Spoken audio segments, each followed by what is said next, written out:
Torturen eretxian immigrazioaren egoereari euskal gizartetik zelako erantzuna emon beharko litzakio? Bueno, ez da erantzun erreza galdera horrentzat, baina guretzako bai hain justu horixe da oin jokoan daukagun gaia. Errealitate berri bat bizi dugu gure herrian, inoizko Euskal Herri askotarikoena edo pluralena nahi bada daukagu, bai jatorriz, bai hizkuntzaz, bai kulturaz, bai erlijioz, bai, eta horrek eragin zuzena dauka gure errealitatean, eraldatzen ari dan errealitatean, eta dauden prospekzio guztiak aintzat hartzen baduguz, askoz ere gehiago eraldatuko dan gure errealitatean. Orduan, horreri ze erantzun herri bezala, segur ustez, herri bezala, pentsatu behar da erantzun hori, ematen jakon, funtsezkoa izango da, gure herriaren etorkizuna irudikatu ahal izateko herri bezala. Gure gogoetaren arabera, 3 aukera dauz, 3 erantzun posible dauz, bata da, errealitate horren aurrean ez ikusiarena egitea eta gaiari ez heltzea, beste bada, mehatxu bezala ulertzea eta jarrera defensiboetan kokatzea, edo 3. aukera bat badago eta gure hautua hortik pasatzen da, eta da erronka hori bere konplexutasun osoan, baina aukera bezala ulertzea. Aukera bezala herri egitasmo berritu bat eraikitzeko eta hori modu partekatuan egin ahal izateko euskal herritar guztion artean, bai bertoko zein etorriko diren eta bere bizitza proiektua hemen garatuko dutenen artean. Inoizko Euskal Herririk anitzenean bizi gareala dinozue, hezkuntzatik, hizkuntzatik, lan mundutik, zelako erabaki onak hartu dira Euskal Herrian orain arte? Hasi gaitesan asmatutakoei buruz, ondo egindakoi buruz, edo 100% asmatu diran neurriei buruz berbetan. Zeintzuk adibide on azpimarratuko zeunkez? Pues esango neuke gaiaren konplexotasunak eraginda eta gero ditugun ahalmen mugatua kontutan hartuta 100% asmatzea gatxadala. Guk ez daukagu eskumenik politika migratorioetan, guk ez daukagu eskumenik gure hizkuntza politiketan behar bezalako erabakiak hartzeko, ez kultur politiketan, ez hezkuntzan, ez inon. Eta burujabetza ezaren ondorioz oso gatsa da benetan gai oneri erantzutea behar dan bezala eremuz eremu edo ikuspegi orokor batekin. Orduen, hor dago gakoetako bat.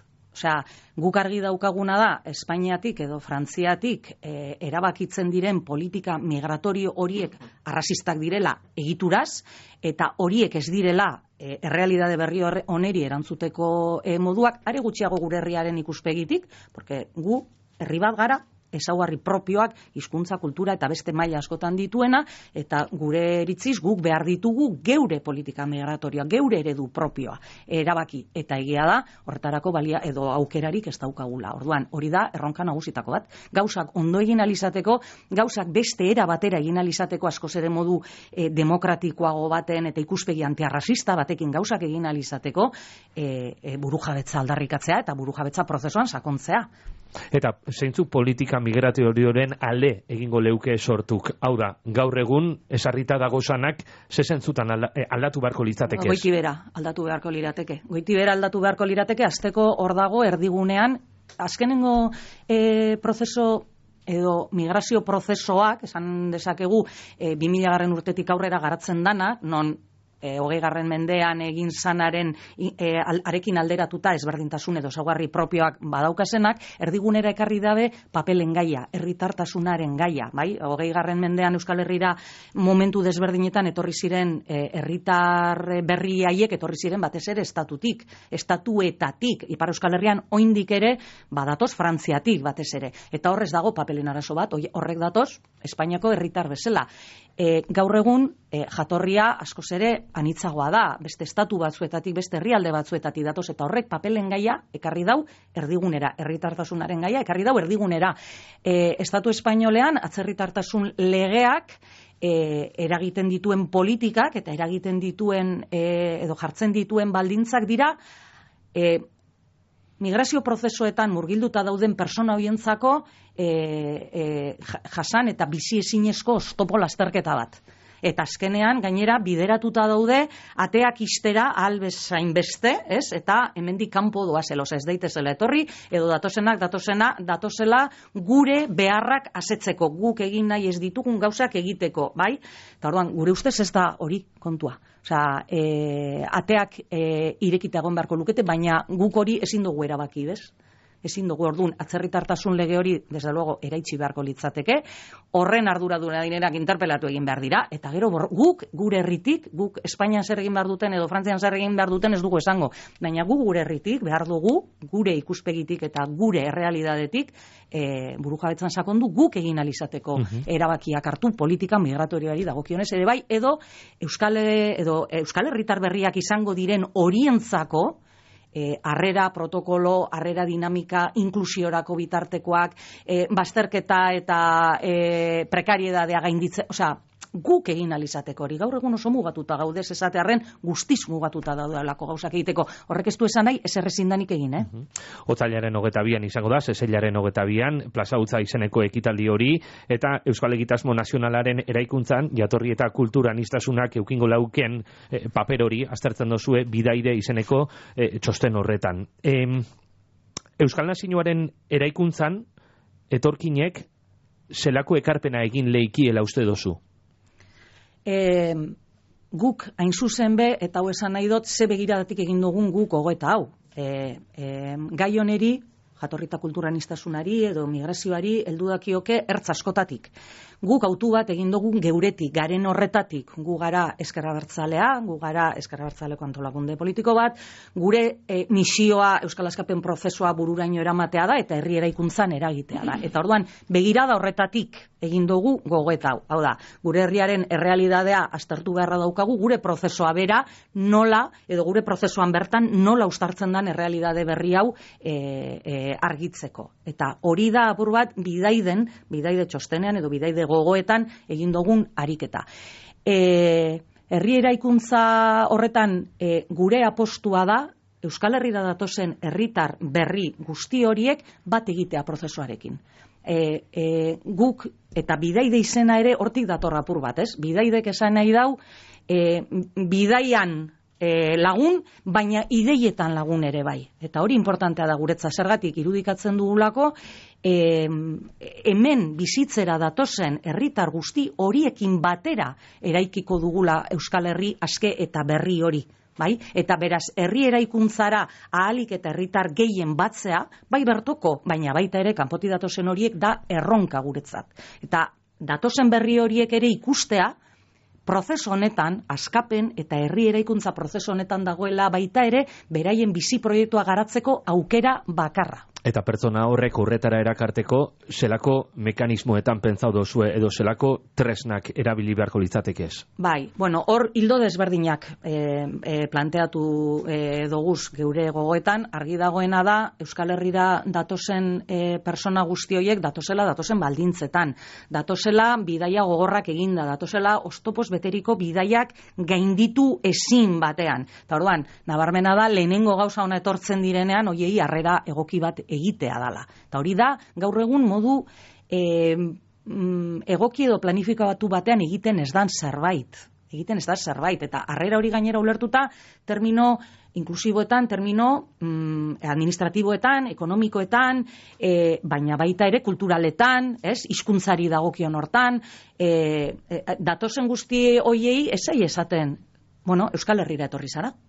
Eta Euskal Herria, bada herri bat, honelakoa, hizkuntza propio badaukana, kultura propio bat ere badaukana, baina ikuspegi ireki batekin, beraien ari ere aitortza egiteko harrera bat, hori ez da egiten eta gure ustez hori da egin beharreko lehenengo gauzetako bat edo lehentasunezko kontuetako bat. Baliabideetan ere laguntzea datorrenari, bai ekonomikoki, bai administratiboki, dituzten lehenengo behar guzti horietan. Eta gero hortik aurrera ja badago proiektu partekatua esaten dugun horren eraikuntzari begira badago elkarguneak edo espazio konpartituak eraiki behar bat. Horrek esan nahi dau, existitzen diren segregazio egoerak, bai izkutukoa zein agerikoak direnak, oso aipagai ditugu beti hizkuntzan gertatzen direnak, getuak direla, baina hezkuntzatik kanpo daude segregazio egoerak, hori ere egiturazko gauza bada, sistemak behar duen zerbait da, eta hori gainditzeko mekanismoa jartzeko lehenengo urratsa da persona horiekin harremanean jartzea, elkarrekintza, interakzioa, entzun, eman, hartu, eman, entzun, elkarrekin gauzak egin. Xabier Ayerdi, Euskal Herriko Unibertsitateko soziologoa da, eta segurutik gai honetaz Euskal Herrian gehien dakian pertsonetariko bat horretan zalantzarik ez daukagu. Eta Ayerdik berak esaten euskun Euskal Herrira etorkin gehienak hegazkinez etorten dirala, Latinoamerikatik etorten dirala, gero gitxi batzuk Afrikatik etorten dira, lagundubako gazteak dira, eta lagundubako gazteen etorrerea gero eta handiagoa dela, eta eurei atendiduteko baliabide eskasia dagoala salatu dabe hiru aldundiek, Bizkaiko Foru Aldundikoak modu berezian agertu dabe kezka hau, eta Eusko Jaurlaritzak be bai. Honetaz sortutik ze irakurketa egiten dozue? Bueno, guk uste dugu falta dela gai honen inguruko hasteko herri mailako politika integral bat. Egia da, Xabier Ayerdik esaten duen hori, naiz eta irudikapena beste bat dan, imaginario kolektiboan irudikatzen dugun beti Mediterraneotik datozen hoiek direla, eta hori oso irudi interesatua ere bada, eragiten dan zerbait da, jendea pentsa dezala, datozen herritar berri hoiek gehienak Afrikatik datozela, eta ez da egia, gehiena Barajasetik datoz, hori realidade bada. Hori kontu bat. Horrekin batera beste kontua, datozen gazteak, baliabide justuak, guk uste dugu hori baliabide mugatuak badaude udaletxetan edo leku askotan, beste gauza batzuen artean berriro esango du burujabetzarik ez daukagulako, eta beraz gure tresnak eta gure egiturak ez direlako gureak. Hori da bat, baina beste kontua lehentasunen kontua ere bada. Osea, ez daukagu baliabiderik eremu hontan jartzeko, agian beste toki batzuetan jartzea erabakitzen dugulako lehen etxiz. Orduan, hor, begiradak izan behar du osoa. Eta ikusi beharko gendukena da, non dauden lehentasunak herri bezala eta non jarri behar diren dauzkagun baliabideak. Bai, eta hor, seguramente eztabaidatuko genuke guk esaten danean, oso mugatuta ditugu plazak, ez daukagu leku gehiago, ze punturaino halako diskursoek ere ez dituzte alarmak pizten baita ere, ez, gizartearengan, eta esan joe, nola gauden, segaizki gauden, honez arrisku sortzen dituen, etengabe ari gara elikatzen halako mehatxu egoera bat, erreala ez dena eta izan behar ez duena. Donald Trump, Meloni, Milei, Ameriketako estatu batuetan, Italian edo Argentinan, ez dira herrialde txikiak, agintzen nabizan presidenteak dira gaur egun. Ultraeskuinaren immigrazioari buruzko diskurtzoa Euskal Herrian be modu baten edo bestean errotu leiteken bildurrik badeko zue? Hombre, esan behar dugu gu ez gaudela salbu, joera global eta orokor horietatik oso potenteak dira, mundua aldatzen ari da, oso eskuinerantz, oso ultra eskuinerantz, oso joera autoritario eta reakzionarioetarantz, eta gu hor bizi gara eta hor gaude eta horretatik salbu ez gaude. Baina hori esan da guk bai uste dugu gure herrian badagoela zenik edo zentzu komunik edo beste ibilbide bat, beste joera bat, beste gauzak egiteko modu bat, izan leikena abia puntu bat edo oinarri bat gauzak bestera batera ulertu, aztertu, pentsatu eta eraikitzeko. Eta guk proposamen hain zuzen ere hor eragiteko edo hortik eragiteko egiten dugu, ez? Gu saiatzen gara esaten aztertzen eta plaza hutsera ere bagoaz horrekin. Olatu erreakzionarioa, mundu mailan ematen ari dana, mendebaldean ematen ari diren egoerak, ez da soilik ultraeskuina, guk eskatuta gaude ezkerraren zati baten ere nola ari dan kalatzen migrazioaren gaiari lotuta, ez? Ultraeskuina egiten ari dan diskursoa, eta orduan guk pixka plaza hutsean ere egingo dugu gogoeta hori, aztertuko dugu pixka bat zein dan joera global eta egoera, ez? Mundu mailako eta Europa mailako hori, eta saiatuko gara gure irakurketa propio egiten eta buelta ematen horri, ez? Beti geuretik, bai? Orduan, guk uste dugu, hori, Arriskua egon, noski badagoela, baina, bueno, ez dugu ere fatalistak izan nahi zentzu hortan, ez gara, de hecho, fatalistak. Osa, guk bai uste dugu hemendik posible dala. Beste irakurketa batzuk eta beste modu batetan gauza batzuk pentsatu eta egitea. Hilabete barru izango da, plaza hutza hori, otsailaren 22ean, eta egin daigun berba, militantziaren parte hartzeari buruz. Kasu honetan, Eusko Alderdi Jeltzalea eta Euskal Herria Bildu, kongresu bigaz dagoz, erabat murgilduta, bihar, Eusko Alderdi Jeltzaleko Joseba Díaz Antxustegi izango dugu, eta militantziaren parte hartzeaz galdetuko dautzagu. Parte hartze hori sortun zelan dago, ze urterik urte egiten dozue, plaza hutza izeneko ekitaldi hori, beste batzar batzuk izaten dozuez, sei gerten dozue zentzu horretan? Bueno, nik esango dut gu posik egoteko moduan magaudela. Osea, esan nahi dut, seguru beti, guan ere eragina dute gizarteko joerak, militantzia ereduan ere aldaketak eman dira, parte hartze mailatan, eta horre danak eragiten dau egia da. Baina guk plaza hutsari buruz zehazkitz egiten, ja urte batzuk badara matzagu, ekimen hau edo egitasmo hau martxan jartzen, eta egia da, ja proiektuak berak eta parte hartzeak askunde bat bizi izan duela eta egonkortu ere egin dela. Azkenen urtetan ibili gara 200 personen inguruan edo 200 personen langa hori gaindituta parte hartzean.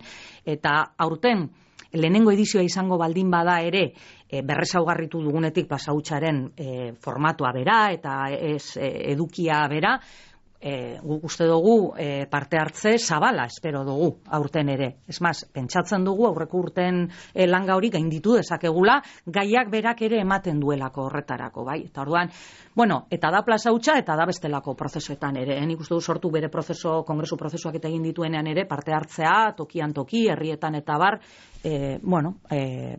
esanguratsua dala.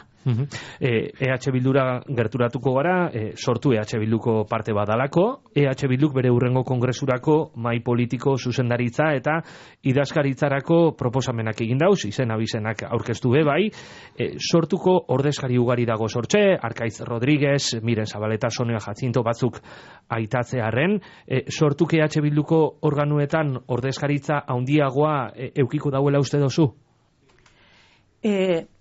Bueno, lehenengo esan beharko da, ezkerreko independentismoaren ordezkaritza politikoa edo mugimendua bera Euskal Herria Bildu eta Ipar Euskal Herrian Euskal Herria Baiden hori askunde etengabean eta indartzen etengabe ari dan proiektu eta mugimendua dala. Sortu Euskal Herria Bilduren barruan da, beste bat gehiago, baina gainera ja ez da, zuk aipatu dituzun guzti horiek Bilduren barruan sorturen ordezkaritza egiten ari direni, baizik eta Bilduko militante bezala egiten dute bere ekarpena. Bilduren militante bezala. Arkaitzen kasuan, kasu hontan, berezia da sorturen idazkari nagusia delako, eta mai politikoak, gure ustez, modu oso naturalean proposatu du Arkaitz Bilduren urrengo mai politikorako, hain zuzen ere, Euskal Herria Bilduren proiektu beraren eta mugimendu mugimendu beraren indartze edo sendotze prozesortan ekarpena egin lezakelakoan. Eta sortuk hori, oso modu naturalan ulertzen du, partekatzen duelako, Euskal Herria Bildu sendotzen jarraitu behar dela eta egonkortzen jarraitu behar dan egitasmoa dela. Hori esan da, esango dugu, eta militantziak, Euskal Herria Bilduren militantziak ala erabakiko balu, Arkaitz Euskal Herria Bilduren mai politiko berriko kide izango baldin bada, hori batera ezina izango dala sorturen idazkari nagusi izateko ardurarekin. Ordun, sortu bere hurrengo kongresuaren prozesuaren baitan erabakiko du edo garatuko du Arkaitzek ardura hori usteko bidea, bai? Tartean, trantsizioan jarraituko du idazkaria izaten, baina aurretik esan da, argi daukagula Bilduren baitan kokatuko baldin bada zuzendaritzan Arkaitz, hori beste ardurarekin eraman ezina dala nolabait esan, eta beraz Arkaitzek kongresuari begira bere ardura utzi egingo duela. Gai askoren bueltan jardun dugu gaur berbaz, sortuko ergintza taldeko kidea da Nolatzegi gure negaz,